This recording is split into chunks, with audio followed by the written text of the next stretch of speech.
Hello, this is Valerie Aiello, and you are listening to Idea Diary. Thanks for coming back to my office and hanging out. Alright, so today I wanted to talk about Jen Sincero and Cathy Heller. I recently was thinking, I wonder if these two have interviewed each other, because it kind of seems like a match made in heaven. As far as self-help people go, and I hate the word self-help because I feel like it's not necessarily self-help, it's more like positivity, living the life you want kind of thing. I guess that's self-help. I think we need a better word. I think we need a better word for a few things, like weird.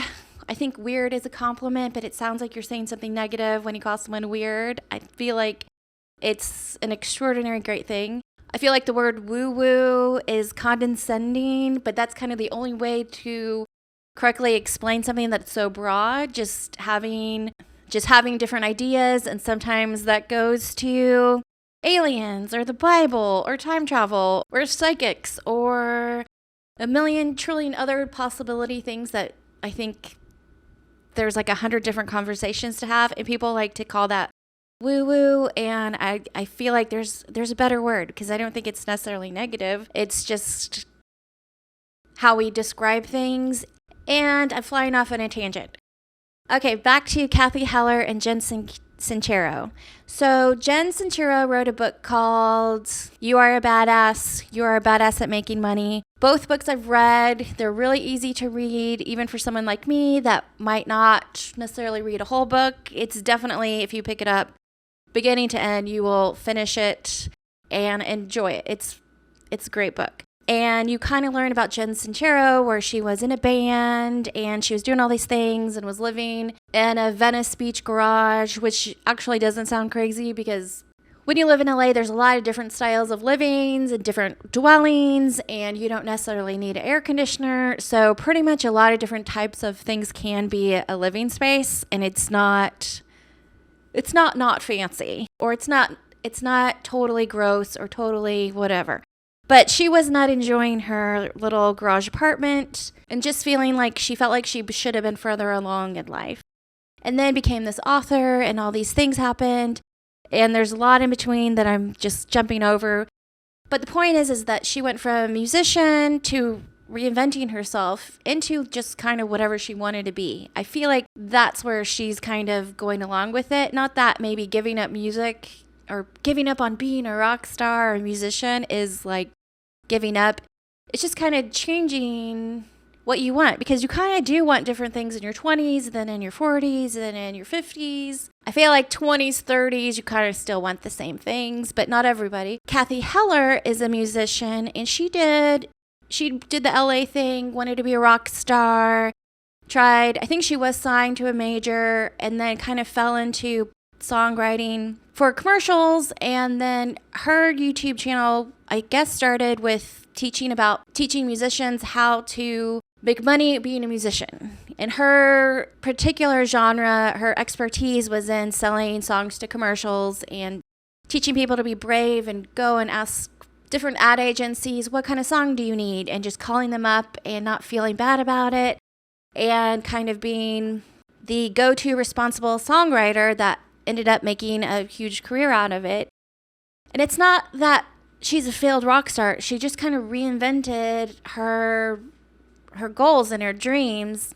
And that's not to say she doesn't still play music or still love music. That could be something in her life. But now she has a super successful podcast, and she has a book called Quit Your Day Job. And I haven't read that book, which just kind of reminds me that I probably should order it and read it. But I definitely listen to her show when she does the clips on YouTube. I'm more likely to listen to a podcast if it's on YouTube than going into Spotify or iTunes and like typing in the podcast and listening to it there. There's only one podcast that I specifically go to Spotify for, and that's Libby Higgins' podcast. And that's just because I don't know if it's anywhere else. So Libby is just kind of straight comedy and straight funny, and it's worth the time opening the app and putting in the name and seeing if she has a new episode. Anyways, back to Jen Sincero and Cathy Heller. So I looked up both of their names in the Google search to see if they had interviews together, and they did. And it just got me thinking that if there are any musicians out there that are feeling like crap, maybe about not being as successful as they want to be, or having to have like 20 other jobs besides just being a musician when that's what they want to be, I really feel like if you just spend a weekend and dive deep into both of those two people and really get a feel and really listen to them talk about kind of just taking your own idea and your own power and creating your own life and maybe creating something new, I really feel like it would be like one of those Oprah moments where you're just like, you feel good, your soul feels good, you're taking some time to like just get some advice, just get some positivity inside of you, and maybe take a moment and think, okay, how can I change things? If this was easy, how can I make it easier? One of the things that I think about, I think about musicians feeling like shit, and I'm like, that's like the worst feeling, because you feel like there's only one way to be a musician, and there's not just one way. And I feel like sometimes when you have this like laser focused way, like that this has to happen, and then this has to happen, and then this has to happen, and if it doesn't happen like that, then I'm not cool. Like, that's the thing that I struggle with most, is not being cool, I'm afraid to not be cool in front of other people. And I guess one of the things that the Cathy Heller, Jen Sincero interview kind of reminded me when I listened to it, and I'll link it in the show notes below, was that what's worse? Do you want to be embarrassed or have people not like you anymore? Or do you want to live a sucky life that you actually don't even want to be living? You're just going through what you think the motions should be. So I've always thought, you don't have something on your heart, you don't have wants and desires, and you don't see yourself like doing these certain things to feel like crap. You have these wants and desires inside of you because you can actually achieve all those things. You actually have all the talent inside of you to be a writer, director, musician, actor, architect, doctor, record producer, real estate agent, whatever it is. Everyone has a different idea of what fun is. And you've got to just kind of go for it. I can say I've been a snob to myself, and I thought, if things aren't perfect, or it's embarrassing to post a bunch of stuff and maybe only get a few listens or whatever, and I'm just like, I got over it, because what's more important to me is art.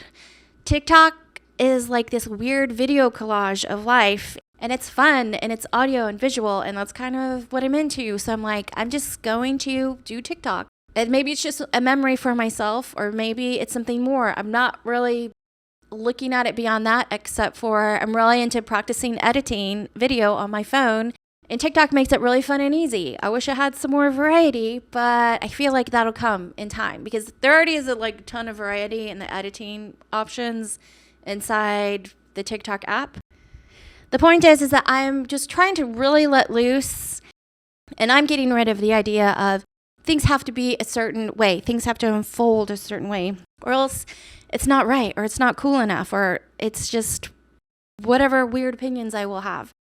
And I'm just going for it. So I figure if someone else is out there feeling like, oh, I'm not a rock star, or I am in like a medium successful band, but I also have to do all these other crappy things that doesn't make sense. Shouldn't I just be at this level of all I do is music? What I would say to that is, like, you can design your day. Maybe it's not 100% of your time is doing 100% of what you want to do, but you can start today to say, what's the percentage of the things that I do that I enjoy versus the things that I don't enjoy? So if that's like 40-60 or 50-50, how do you get it to 100% doing whatever you want? And I'm there. I'm living proof that you can do whatever you want. Doesn't mean you're going to live in a mansion and drive Lambos. There's still some things, maybe you don't get everything in the world that you want, but you get 100% of your time, which is worth millions of dollars, in my opinion. And you don't have to settle for eating ramen and bologna sandwiches. A loser's lunch. That's what Metallica calls a loser's lunch, is mustard inside of bologna. You don't have to do that. You can have a different lifestyle or whatever it is. You can figure out how to be comfortable and happy and still have all your time and still work on your projects. Anyway, that's the show for today. And the song of the day is I Put a Spell on You by Nina Simone. So the research that I did about Nina Simone, just a little bit, but she had sold her first album to a record label for $3,000, and she got no royalties, nothing beyond that. She just sold 100% of her rights away, and that was her big album in the United States. She did go to release more albums and did make money making music, but I really didn't know that she was like a phenomenal jazz piano player. So that was a new thing that I learned about her. So I am going to watch more live concerts and listen to her piano playing because her singing is amazing, obviously. But yeah, go down a Nina Simone rabbit hole and maybe get some inspiration. Her music business career is kind of a crazy story, and that's also worth checking out too. Anyway, that's all I've got for today. Hopefully some of that made sense, and I'll see you later.